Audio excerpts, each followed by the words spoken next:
Warren, you and I have been talking about the quality of leadership in this country and the world for a good number of years, but it's never seemed more than today the need for leadership, effective leadership, than what we face today. Do you agree with that? Uh,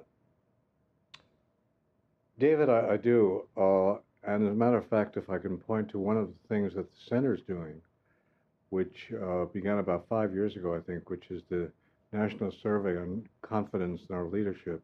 And I use that diagram all the time, showing in every single institution, with a possible exception of military, it's really had a deep downward slope from '05, and the last one was '08. And, they're almost in every case. There's been a deeper decline than one would expect because I always think there's a times in our society regularly where we think, well, we don't have enough leadership. So I think it's especially acute right now, and I think it's acute for all sorts of reasons. But just to put some a little bit in context, uh, just think when you began the center in 2000, there was a dot-com bomb bust. Before that, there were the scandals of corporate America, Enron being the emblematic example, MCI, and many others. Uh, and then we had 9/11, three, I think, uh, axial turning points, seismic tectonics really shaking. And then finally, now this incredible global financial crisis we're in. Those four pivotal events, I think, you know, it's in your face, and in the center to anywhere you're dealing with these kinds of issues right now. It's the most challenging, most exciting period of time. I mean, I really think in some way, without sounding uh, sappy about this, that I'm encouraged by the challenges we're facing, because I think it's going to create a generation, what I'm calling the crucible generation. Hmm. And I think it's a time when great leaders are formed, and it's a time when there are opportunities that the center has, that we have, that the country has, because that's when leaders are forged and formed. Yeah, one is inevitably reminded of Abigail Adams writing to her son, Yes. John Quincy Adams, when he was a young boy, and saying that times of adversity are the ones that call forth great statesmen, people who are forged in hard times and face hard challenges. That's when people step forward, and you do. But my own sense, Warren, in a broader way, as I've looked over the last 10 years, is that there's a parallel between the opening of this new century and the opening of the 20th century. The 20th century began with a sense of triumphalism. There had been peace in Europe since the times of Napoleon. There were great inventions coming online. Mm-hmm. Trade was increasing among nations, as we went from the 1800s to the 1900s, there were widespread commentaries. The 1900s were going to be a new golden age in human history. And then what happened? The next 50 years were the bloodiest in all of human history, and we went over a cliff economically. And it was when John Maynard Keynes was asked in the early years of the Depression, "Have we ever seen anything like this before?" He said, "Yes, it was called the Dark Ages." Mm. And people, as you know, have asked, well, what happened? Why did we go off the rails in the first 50 years of the 20th century? And there are many explanations, but one from John Keegan, the British military historian, has said if you want to understand the history of the 20th century, you can find it, and especially the political history, you can find it in the biographies of six men, who really wrote the history of that century, or early part of it. And he said they were Lenin, Stalin, Hitler, Mao Zedong, Churchill, and Franklin Roosevelt. And Mm-hmm. if you look at that list, four of them were tyrannical leaders. And they really helped to take us over a cliff. They led to all that bloodshed. And had it not been for the last two, Western civilization might have perished as we have known it. So there was a quality of bad leadership that got us into a lot of trouble. And I worry a lot that the 21st century opened again with a sense of triumphalism. We were, the Cold War was over. The United Mm-hmm. States had emerged as a great superpower. It was a sense, history was over, as Francis Fukuyama wrote. The ideas of liberty and free peoples and free markets had triumphed, and that we were managers of our own prosperity. Trade was growing. Globalization was going to be a great thing. And here we are, almost 10 years into the century, and a lot of terrible things have happened. And so I think the question becomes for us now: can we provide the quality of good leadership that takes us in a much more positive direction, or are we going to suffer from a lack of good leadership, or are we going to have some really terrible leadership that could repeat some of the mistakes of the early 20th century? So to me, that's the Mm-hmm. challenge, the fundamental challenge, Mm-hmm. and why leadership becomes so important in this period that we're always saying we're at a crossroads, but I do think we're at a crossroads now about whether civilization moves forward in a positive way, or whether through a lack of leadership or through bad leadership we find ourselves slipping down a path. Mm-hmm. Let's say on global warming. If Mm-hmm. we don't really come to grips with global warming and we have a failure of leadership on that, it could cook the planet, and you could have a catastrophe. So there's much here that is at stake on the question Mm-hmm. of leadership. Mm-hmm.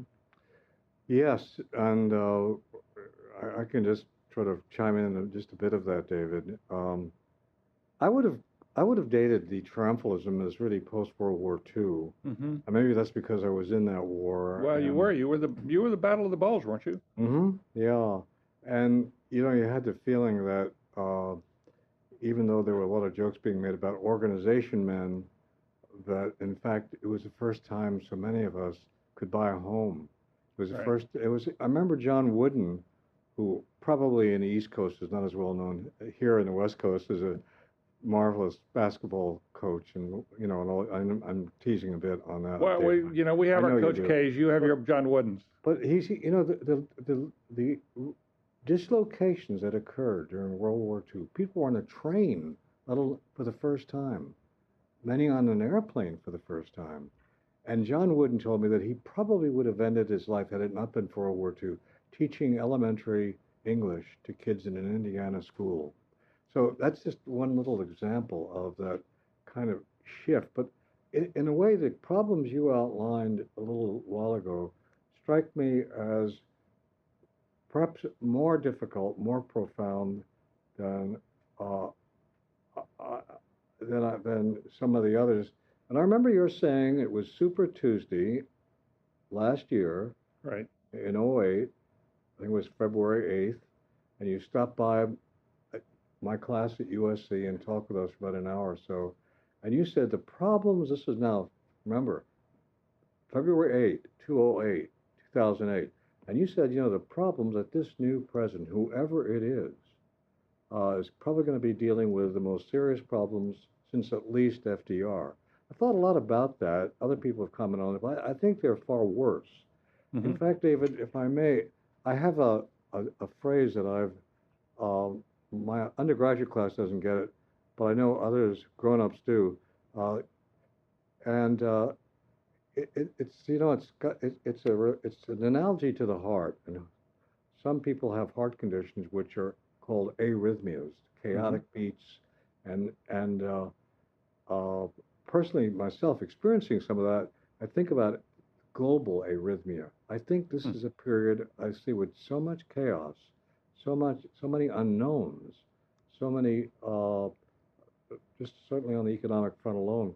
So I do think you're right. I think this is probably the most challenging period, but that's what gives me a great deal of hope because in the first place, um, I think we're going to have to start really freshly imagining a future. There, in a recent issue of The Economist, there was a marvelous and fairly just a four-pager on the current state of macroeconomics. Right. And you probably took a look at it. I thought it was just beautifully written, and it's very clear that nobody right now, not Krugman, not Summers, really not anyone really, whether you're a Keynesian or Friedmanite, doesn't matter. Uh, there's really, and I think we have to really, just as Roosevelt stumbled into some of the ideas which we, as we look back to the shining ether of history, it looks like Roosevelt, was, made all these great moves. Roosevelt stumbled and experimented and moved into, I think we're going through a period right now where we have to have the courage, underlying courage, to really take some risks and experiment, because I don't think anybody has the solution right now to the so-called third way, or way of how we bring together what the argument is about today, fiscal stimulus versus a monetaristic policy. Mm-hmm. So this is what excites me, the global arrhythmia, and the fact is that I do think there are different requirements, David, for the kind of new leaders. Mm-hmm. And I think the center's getting at them, and I'd like to just take a crack at just one example, and then I'd love to hear your response to it. Uh, when I'm with you, I must confess that I always want you to do more of the talking, but you always seem to just the other way around. You always seem to win out on me by anyway. So I was thinking about the situation which happened in Najaf, Iraq, back in a latter part of '03 or the beginning of '04, and it was an awful riot occurring in Najaf, the mosque is one of the holiest, and there were just hundreds of angry, shrieking, roiling Iraqis coming down the steps of the mosque and surrounding a group of American soldiers. It was a remarkable scene. I've read about it. I finally got the CNN actual filming of this scene, David, and it's quite remarkable because you really thought a shot's going to be fired, the Americans are going to start firing back, and we're going to see Iraq, My Iraq version. So out of the blue, somebody stands up, the officer in charge, holds his rifle up to the air, puts the muzzle down toward the ground, and tells his men, about 45 of them, take a knee, which really means kneel. These are the American soldiers. Yeah, and put your back to the Iraqis and kneel and look like you're not frightened and terrified. Try to smile, but keep your back to the roiling, really angry crowd. And that act quieted the crowd. In fact, many of the Iraqis behind them on the film began to actually kneel as if in prayer. And it was a magical moment. And the reporter watching this thing tried to track down who was this guy. Well, it turns out this guy is a 35-year-old fellow named he's Lieutenant Colonel Christopher Hughes, and he caught him at home in Iowa on leave, and he said, Colonel, what got into you? How did you know? Well, think about that act. Think about what it did, because it really quelled what could have been a tragedy. I mean, really more than, because it would have been American soldiers looking as if they were massacring crowds of these scared, frightened Iraqis who were just rolling down from the steps of the mosque. And, had that Midwestern kind of humble quality that's so admirable. I said, I don't know, he said to the reporter, I don't know what got into me. I guess he said it was a gesture of respect. I thought, well, but then in the CNN filming, the voiceover said that actually Colonel Hughes had spent the evening before with El Sistani, who was the Ayatollah of that, and got a sense of the context within which he and his men were. So think of the things that went into that one act of rifles in the air, down, quieting the men, back to the Iraqis, looking pleasant if you can, not scared. And what went into that? Well, first of all, judgment. A judgment that he was learning partly from Sistani, but also from others. Courage, and what I'd like to call contextual intelligence. I mean, he had a sense, a feel. So the things that just come out of that are understanding the situation he's in, the context, in a very, very, very, very foreign environment for all of the troops there. Secondly, that sense of judgment. I mean, it would have been so easy at that moment to panic and start firing, but, or to at least shut up in the air, which would be enough to cause a lot of mayhem. It took that it took that judgment, that courage, that contextual intelligence, in that one split second, converted something that could have been really a tragic massacre into really a moment that we should be proud of. Mhm. Now, how do we get that? And our job, I think, in this new environment is how do we develop leaders that will have have that quality of judgment, courage, contextual intelligence, leadership in a broad sense. And I think I don't think we can settle for just okay leaders in this what we're facing.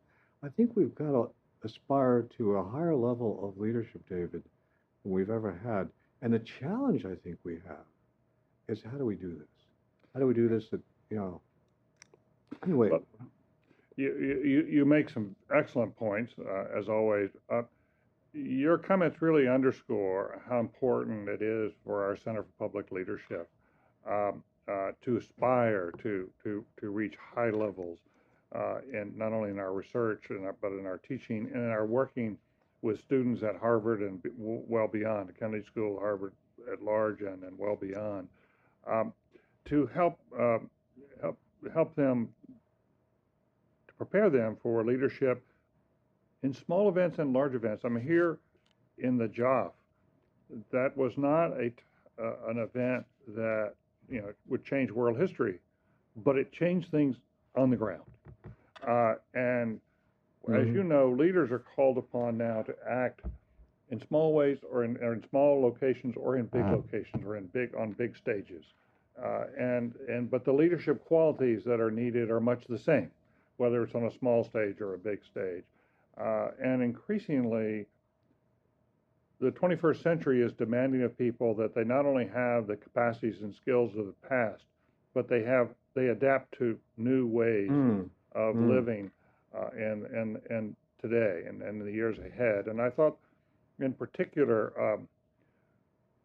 we need to be thinking about what additional elements does the new generation need. And I think one of them that you have pointed out is contextual intelligence is more important than ever, because you're mm. going to find yourself as a young leader thrown into situations that go well beyond what it might have been like where you grew up.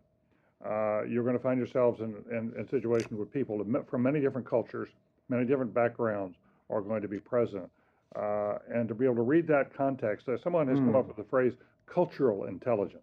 mm-hmm, It's how do you both understand the cultural elements that you're facing and you can respect them and also navigate among them yes, and lead. Not easy to do, not no, easy to do, but it's, we've always needed courage and we've always needed judgment, but now you really have to be able to read the context and understand it. And it's changing rapidly. And any student coming through today is going to have to prepare to work not only in one sector, but probably all three sectors, whether it be business or mm-hmm, the public sector or the nonprofit sector. You're going to spend much of your life, across working in all three sectors, and often when you're in one, you're going to be working with people in the other two. So you have to be able to do that. mm-hmm, And then the kinds of people around you are going to be from many different countries and will speak many languages, will have many different cultural understandings, a sense of leadership. What they're looking for in leaders may differ from, say, Latin America to the United States, or China versus the United States. As you know, there are very different expectations. So we're going to have what broad gauge leaders, people right, with enormous bandwidth. mm-hmm, And it seems to me the essential purpose of our center should be to understand how the world is changing and to help people prepare for extraordinary change and be able to adapt to extraordinary change. mm-hmm, You've written about the importance of adaptation for years as being mm. central to a good leadership. I think, well, I want to underline some of the things you just said. Center does have one of those things built in its inherent in the Center for Public Leadership, and that is although you focus on the public sector, there's also a lot of interest in other institutional avenues. The thing I loved about being there for the fall semesters of 3 years, exciting years, '01, '02, '03, is that there was a combination of students, some of whom were in mid-career, Right. some of whom were starting out getting an MPA, and so on. But when you think of, again, global arrhythmia, I want to underline a word, two things. The adaptive capacity. Right. Like, remember all the talk during the nominating fight between Obama and Senator Clinton about being ready on day one? Well, David, nobody is ready on day one. I mean, in fact, the only thing one should be ready for on day one is surprise, because we don't know enough, especially now, about the kind of churning that's going on. We might be able to make some predictions, but they're like earthquakes. You never know when they're going to occur. After they occur, we can try to figure out what happened, but how to prevent the next one, we're not sure about yet. I'm talking about what's happening now in earthquake research, which we in Southern California have a little interest in.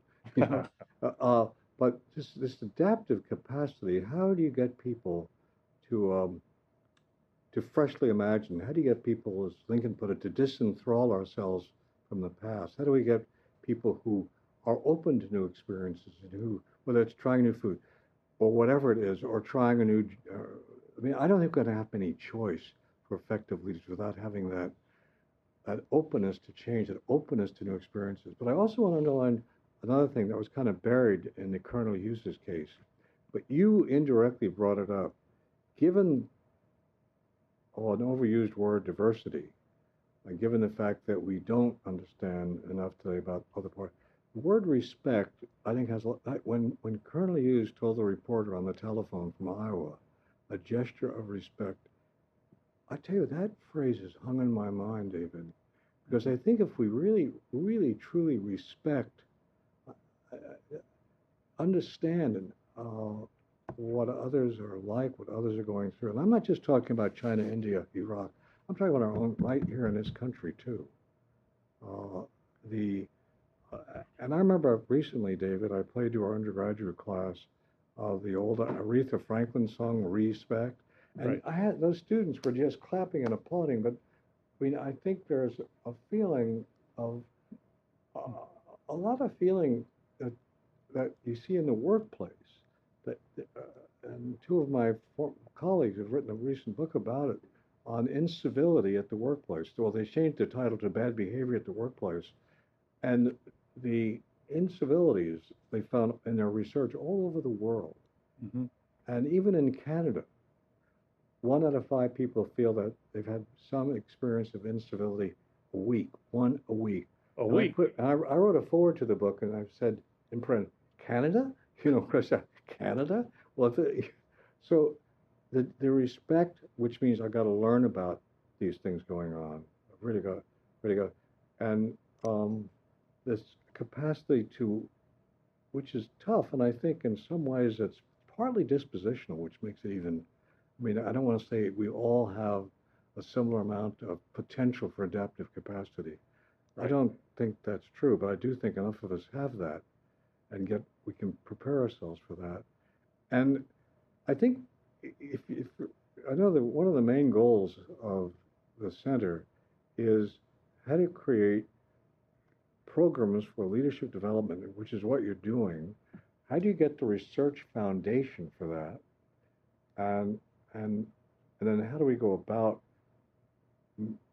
integrating the research with the education that your students are actually experiencing? And there's still a distance between those two. Right. One of the central goals of the center, Warren, is to recognize, first of all, that we should be a research institution, that we should encourage research into leadership, and we're very proud that we've doubled the size of the faculty while over the last 10 years. We started out with just a handful, as you know, and Mm. we're now up to 10 full-time faculty members. We started out, we did not have a tenured faculty member at the center. And this next year, we will have 3 full professors within our midst. Joe Nye, our former dean, Mm-hmm. has built a strong interest in leadership. He was an international affairs Yes. authority and still one of the most respected in the world in international affairs. But he acquired this intellectual interest in leadership and has written a very fine book about leadership. Jen Lerner came to us from Carnegie Mellon, who is doing research, and she comes out of the field of psychology, but she's very interested in decision making and relating it to neuroscience. And the Right. university is now supporting a full laboratory that she co-runs with an economist from the arts and sciences faculty. And then Rod Kramer is coming in to join us this fall from the Stanford University Business School. We're also trying to close that gap between theory and practice. As you say, it's been a large gap, and we don't want to write, we of course, we want to have scholars who write in peer-reviewed journals, but it's important that we also be able to make the research accessible and useful to students. You've warned in the past about the dangers that business schools are becoming too theoretical at the Mm-hmm. faculty level, and to make sure that the material, the findings are accessible and useful to practitioners. So we spent a lot of time trying to translate that, and the books that we've encouraged, we've got a partnership with the Harvard Business School for a series of books about leadership for the common good, and we've got a dozen books now that have been published Yes. on this, with more to come. And so we're very proud of all of those accomplishments. But what I wanted to underscore, to come back to something you said, our sense at the center, and this remains a work in progress. The center remains a work in progress. It is very much, we're still experimenting, because this, as you know, this field is not, the field of leadership studies is not fully mature yet. It's come a long, long way under your leadership, your personal leadership. The Financial Times wrote of you that Warren Bennis is the man who made leadership studies legitimate in the academy and gave it great authority and legitimacy over the years of your research and teaching. But one of the things we've discovered, Warren, is that it is a strength. Diversity is a strength. And bringing a diversity of people together prepares all of them to be more adaptive and to listen with more respect and to treat with more respect people who are not like them. Mm-hmm. It is an enormous strength for us at the Kennedy School that well over 40% of our students are international. They're from other nations than the United States. That's the highest percentage of any school at Harvard. So in any one classroom, you can have students from 20 or 30 countries speaking from very different cultural perspectives. So that in itself, it broadens people to prepare for a multicultural world. But it's also, we found, to be very helpful to have students from very different professional backgrounds. So to have social entrepreneurs, young people who've been out creating new, innovative organizations in the nonprofit sector to deal with HIV/AIDS or K-12 problems, or children who've been left terribly behind.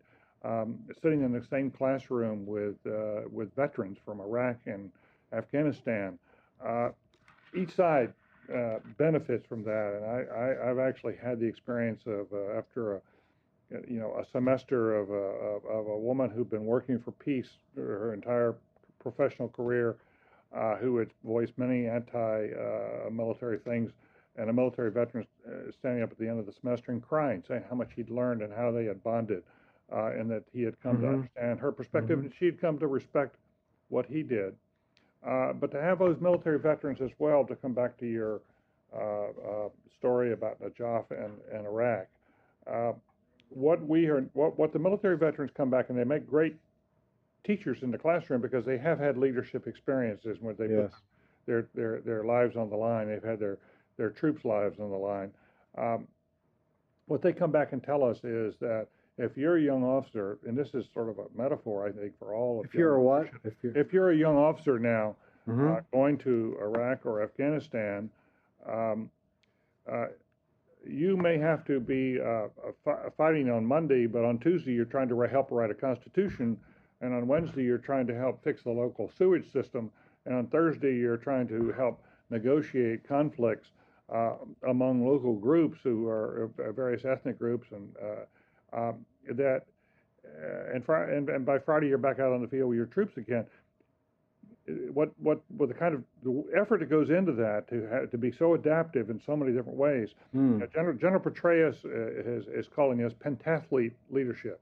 That you've got to have sort of this multiple set of talents Hmm. to at any one moment you may be called upon to do something very different than what you were doing the day before. Yeah. That's the world I think we're coming into, Yes. a writ Yes. large. I think almost everybody who's going to lead in the future is going to find you're not asked to just be in a narrow cubicle Right. and work on one area. You've got to have this bandwidth, and our center is tries to prepare people for that. Yeah. You have, having spent lots of time in conversation with center people, with yourself, David, I really do feel I was present at the creation, Yes, and you feel were. so proud to have been connected with it in the earliest days. But you have some unique uh, opportunities there and some unique problems. I want to get to both. Yep. No other place in this country or in the world, as far as you know, that's a sweeping statement, has the potential in terms of the mixture of students and the fact uh, uh, of people with lots of practice and lots of experience working with people who certainly either don't have that experience or from different sectors experience. So business, and when you look at a general trend that we've noticed among our younger undergraduate, or say seniors, and it's not, I don't think they're just being kind of ridiculously idealistic, but they're talking more and more about NGOs, about not-for-profits, and so on. So you have your student body is part of the education at CPL, which very few other, which say a business school that I'm in, although we have a lot of foreign students as well. But the education is in, and I've talked to some of the alums of the county school, and they talk about it with such fondness. And also the fact is, when we read the newspaper now, we not only know about that person, we've actually met that person. And it's real. Here's what comes to my mind. I gave a talk about 3 weeks ago to Mayor Villaraigosa's top staff, about 50 people. And what you were just talking about a few minutes ago, about this day you're going to be maybe hurling grenades, but the next day you're going to have to be making peace. The next day you're going to have to be setting up a constitution. And the next day you're going to have to make sure the streets are paved. The next day, when you think, it's not very different than how you would go about training a mayor, because they're all front door issues. I mean, every single one. When you think about the troops now in Iraq, they are not throwing grenades, but they are connecting with the neighborhoods. They are learning how to do things that they weren't taught at West Point or at OCS at Fort Benning, which I attended for 4 months. But when you think about all the different responsibilities, but I almost compare it to if you were training a group of, and you had them at your mid-career program, but just imagine you were doing a program just for mayors of large cities, LA, and the kinds of what lessons would they need? And they would need all the things we've talked about thus far and more. They'd have to understand. I mentioned contextual intelligence. I want to broaden that.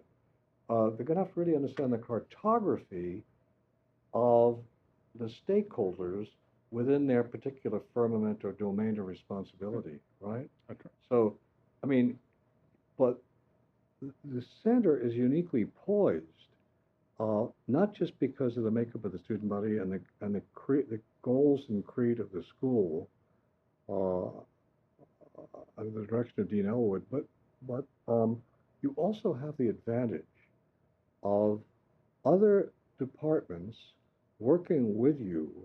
I'm talking about the psychology and sociology and economics departments, which working with, you don't need to have them all on the CPL staff, although I Right. think the fact you're getting three tenured, I know the three you talk about and the work they're doing. Uh, and I'm so enthusiastic about their, well, Rod's coming, and I know a little bit about, more and more about Jennifer's work. Uh, uh, you know, what I'm saying is you got a confluence of advantages there, but they are also incredible challenges to pull this off. I mean, that's what makes me sweat at night. I mean, you and I can sit here and talk about these qualities. I can compare it to a mayor's, because I do think there's something about, simply because I spoke to 50 managers within the city of Los Angeles, you know, from the traffic people to Chief Bratton to, you know, and I'm thinking, well, how does the mayor deal, especially where you have some limited power, especially in LA, where the mayor doesn't have, the county supervisors are much more powerful. So, but you have the, one of the advantages, you have the people there, that is the students, will help bring about that understanding of different cultures. You have uh, a first-rate faculty both in the Kennedy School and you know that you can draw on from Harvard. You've got that um, thing that I'm very jealous of, the convening authority of Harvard. You can bring people there that other places cannot that easily bring. So, uh, so the opportunities that you have, the challenges we have make me very nervous.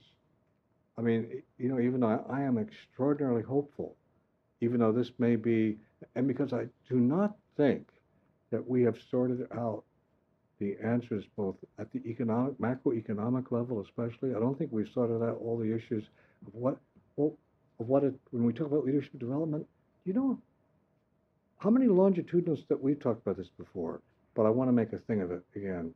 How many longitudinal, if you really are serious about development, where do we find out about it? Do we follow people over a 25-year period like George Valiant has done and others?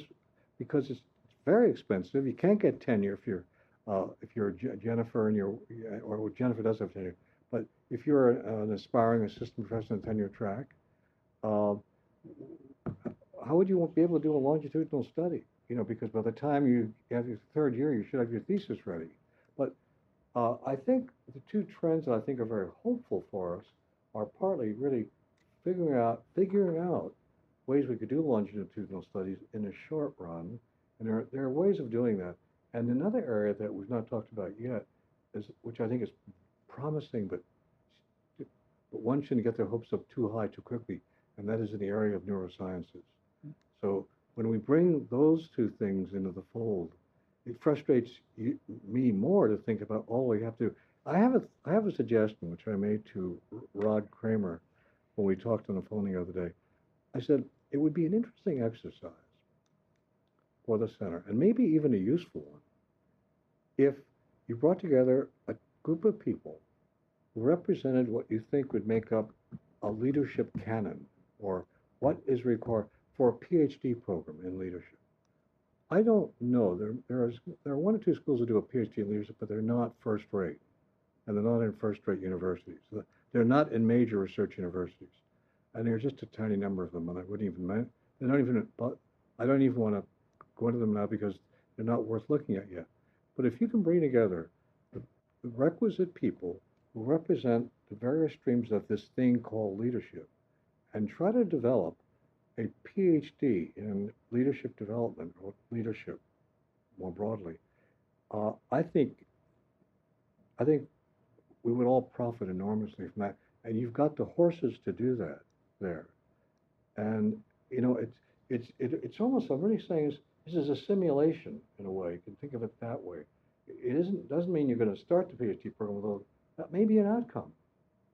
But it's a very tangible task. It isn't another task force to talk about leadership development. You're going to actually create a program of 2 to 3 years where people can actually come to the only place that might be able to offer this, which is the Center for Public Leadership. And the, all the things, they're all there. All the pieces are there. And the challenge, David, I'm glad I'm not the director of the center, is how do you bring it all together?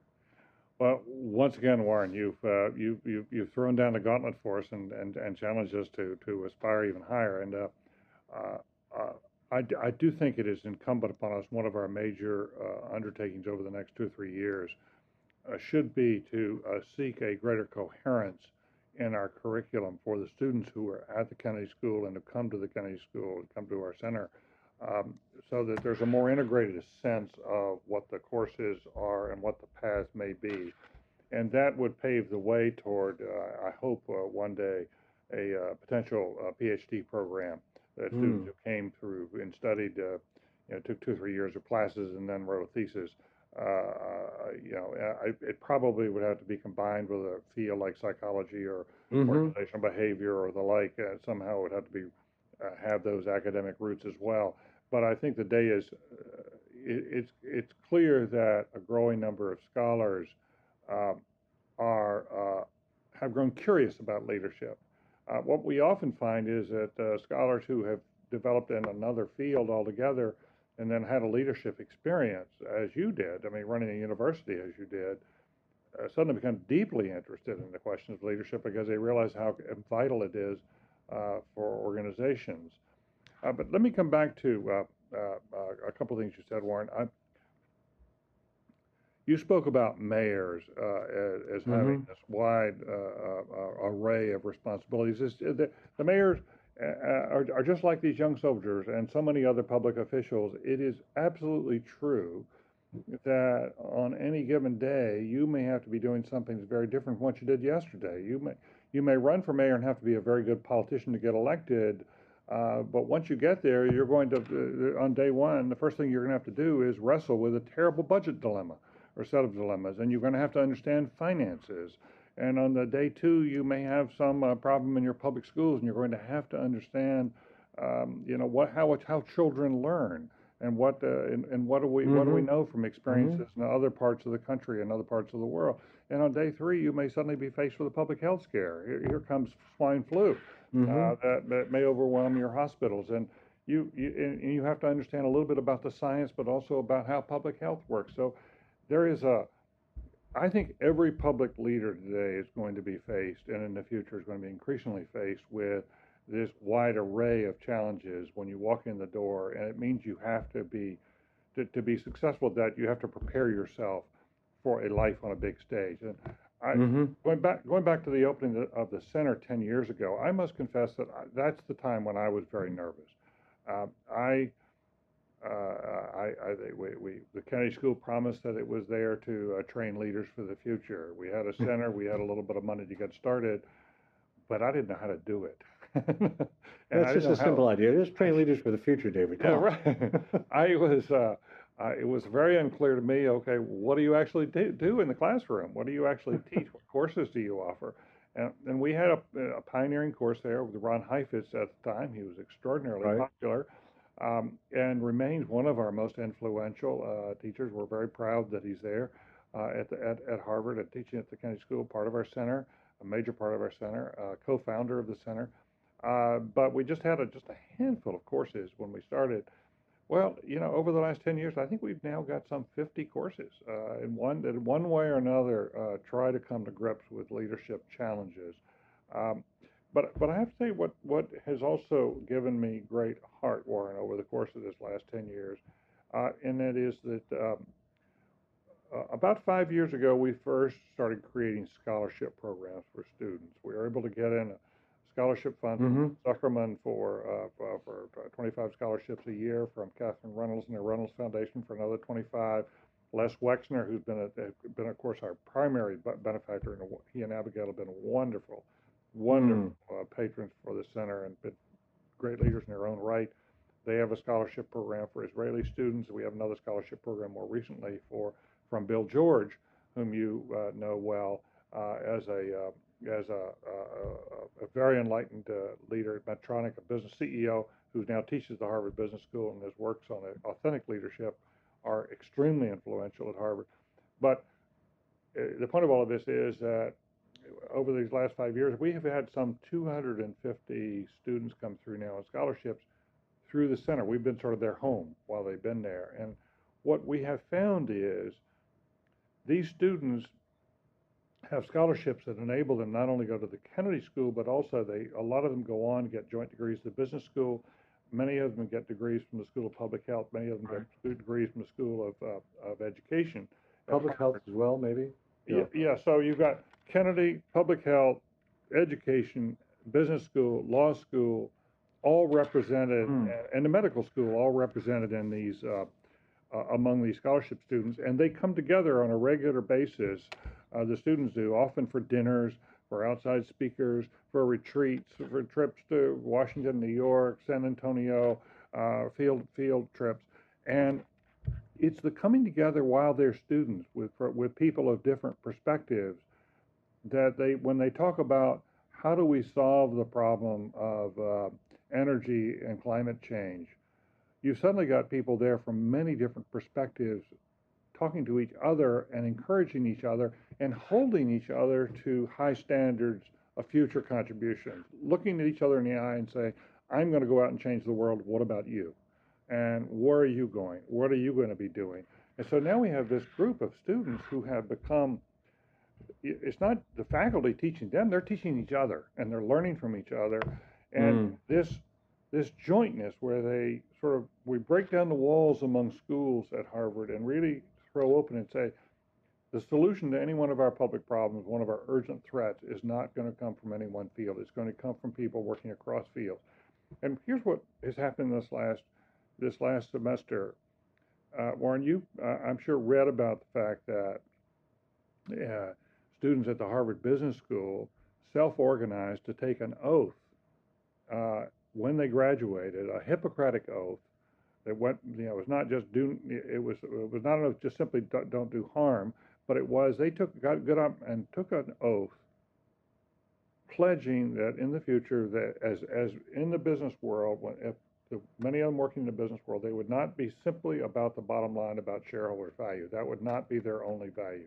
That they would try to lead for the common good. That they recognized that in the business community they had this larger responsibility of the common good. And it was organized pretty late in the semester, and they got about 60%, 70% of the class to take this oath. The whole idea of taking an oath out of business school is now spreading. The whole idea that management should be more of a profession, which has been promoted by two professors at the business school, Rakesh Khurana and Nitin Noria, have done wonderful jobs. You know them both. But here's the point. The people who organized that oath taking at the business school were primarily students who who'd been through these joint degree programs, had been at the Kennedy School, had been at our center, and also studied at the business school or studied somewhere else. And it has made a real difference for us at the Kennedy School to have business school students studying in our midst. They bring more crunch. They bring some backbone into the Kennedy School as a school of public service. But when they go to the business school, they bring more of a heart to the business school and more sense of social conscience. And having this culture, which is developed now around the center, that the center has helped to promote, working with these other schools, these wonderful faculty members of the other schools, is we've now started to create a student culture where the students themselves are they're catalysts for each other, and they're setting standards for each other, and they're starting to show leadership while they're in school. They're not waiting to exercise their leadership when they're out. They're seeing their time at a university as being a time when they can begin to exercise leadership in a more forceful way and begin to change not only the schools, but begin to change the professions themselves, to take a pledge that we are going to change the business profession. We're going to go out and try to do this and try to be pioneers out in this area. I think that's one of my proudest days, and the reason I have so much more confidence about where we are now as a center is I think we're starting to create a culture, and we have a generation, and this is not what we've done, but what's happened, and I think around the world, is there's a generation coming up that's much more idealistic, that's really devoted to change, that cares a lot about innovation, that finds the world as it is unacceptable, that they do not want to bring their kids up in this kind of world. And they realize that time is short, that matters are urgent, and that they have to prepare themselves while in school and begin exercising leadership while in school to change the world. That's what gives me a lot of confidence. And I go back to the point you started with, and that is times are hard, they're very tough, but you can take it somehow gives you more encouragement when times Mm-hmm. are tough Mm-hmm. because you see the best rise up and say, Yeah. we're taking this in hand. We're going to change the world. Yeah. That's inspirational what you just said, and David and I agree with it. I don't know how much more time we have left, but I mean, just I don't know what I can even add to that. But I do think we really have no choice right now, given what you just how you described our student population, given what's going on in our society. Uh,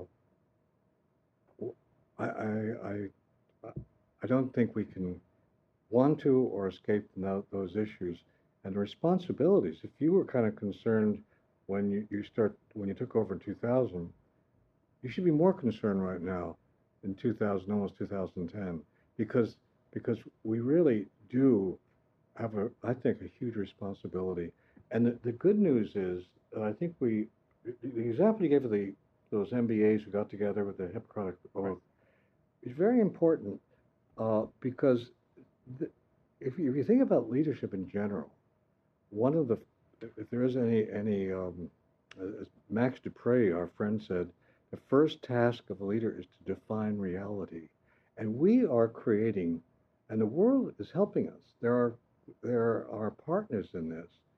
Some of them are unfriendly, but a lot of there are the society is working with us. We're on the right side of history right now, and Right. unless we take advantage of that, because our students are a different breed. They're no longer the organization men. They're no longer just careerists. I think they are concerned about changing the world, and we have got to. And I think there's enough fresh thinking among our young faculty, uh, and even cough cough among some of our older faculty, to have ideas that would be very. But I do think the responsibilities are really with us. But I think again, keep in mind, how do you define reality? And I think that example of the MBA is a very interesting shift in reality from, to put it in different terms, from as you said, the bottom line to the fact that there are other responsibilities and purposes of the human organization. And I think, to put it just a little bit more broadly, abstractly maybe, I think we've got to help develop individuals who will help create organizational, institutional systems which will bring out the very best in the people, the most creativity. It's both ends of the deal. It's individuals who will grow, be at their best selves, but it's also an organization system, many of which have design flaws, but which have to be actually created to provide the kind of the safety place, the pattern where they can feel less afraid to invent. And that interaction between how organizations develop people who are unafraid, fearless, and concerned with innovation, and how do we create those systems, and how do we make those systems create individuals who will take up those challenges? And boy, that it's both, and that's really a challenge for the center and all of us, because we're not just thinking about individuals, we're also thinking about those institutional systems which can either bring out the best or not. Yeah, yeah. Fortunately, we have Warren at the Kennedy School and elsewhere across Harvard University, a number of scholars who are worried about the institutional arrangements and the architecture, because I think there is a recognition, growing recognition, that much of the world's architecture that was built just after World War II and was extraordinarily successful has now run its course, and Right. that you need to renew, refresh, and rebuild. And one of the challenges of this generation of leaders and the ones coming just after them is going to be how do you revive the United Nations and make it an effective instrument for world peace? How do you take the World Bank and really assure that it's effective, the IMF or many other of these institutions? And the G8, which is now sort of outlived its usefulness, we talk about the G20. How do you bring in Brazil, Russia, India, China, the so-called BRIC nations? How do you close the gap on climate change between the developed and the developing nations? These are all going to be, again, additional Yeah. challenges. One of the encouraging developments, Warren, in recent years has been the uh, development of a partnership with the World Economic Forum, which, as you know, is headquartered in Switzerland, holds an annual gathering in Davos that is a magnet for some 2,000 business leaders, nonprofit leaders, many other people come there. And the World Economic Forum has a program called Young Global Leaders, Mm. in which uh, people who are 40 and under are selected from around the world and designated and Mm. invited to Davos. But the World Economic Forum came to the Kennedy School and the Center for Public Leadership to form a partnership with them to bring young global leaders to Harvard Mm. for executive education program. Mm-hmm. And we get about 65 at a time. And they come from all over the world, from all different kind of backgrounds, all sectors. And Harvard, at the Kennedy School, we provide the best faculty we can. Kennedy School faculty, business school, they come from all across the university. And the Center for Public Leadership works with our Dean David Elwood, who's a wonderful dean at the school, at the Kennedy School, to put this on. And uh, uh, because we've been centrally involved, I've had a good chance to be and work with these young global leaders when they come through. And I am very encouraged by them as well. I see in these young global leaders this same hunger that we see in the younger generations the younger students who come to Harvard, this same hunger for social change, this same hunger for a more just, equitable, and peaceful world. That across the world now there is a sense that the status quo is unsustainable and unacceptable. And they want to lead. They want to be part of that movement. So I think there's a hunger for opportunities to lead. I think people want to go out and make a difference, and it's our responsibility as center to to to help them to be good stewards, to be part of that generation that helps them understand what the challenges are and helps them understand what is leadership about. Who have been leaders that you ought to study? Where can you find your role models? How well, you can learn from people's failures as well as their successes. Know that you're going to fail yourself. I teach a class to the young global leaders about adversity and failure and how do you respond to failure, the resilience that you talk about so Mm-hmm. often in your work, and adaptive qualities. How do you pick yourself up off the floor? Because everybody fails. If you're going to be bold about life, you're going to fail along the way at some point. And but I've just come away these last few years at the center with enormous sense of excitement, a dread about what will happen if we have bad leadership, dread about what will happen if we follow the example of the early 20th century and go down the wrong roads, but excitement that we can take a different path, that we can take a higher road. And I think the center uh, can play a very helpful role in trying to encourage us to take that higher path. So this is as you say, we live in extraordinary times, but they're times for extraordinary Mm. opportunities. And I think a lot of us take great pride that we're building a center that can contribute in some way Mm-hmm. in our own small ways. And Warren, you said you quoted Max Dupre earlier on, who was of course a CEO, a great enlightened CEO, and wrote a lot about leadership. And as you said, Max Dupre said the first responsibility of a leader is to define reality. He then added the last responsibility of a leader is to say thank you. Mm-hmm. And so it's in that sense, we thank all of those who have been engaged with the center. But I do want to thank you, Warren, because you were a major architect of this work at the center. You brought your life's work, you brought your commitment to the future, but most of all, you brought your passion to this endeavor, and we're just enormously grateful to you for all that you've been. You've been as you know, you've been our role model at the center for these past 10 years, and you'll continue to be our inspiration in the future. So thank you. Thank you, David.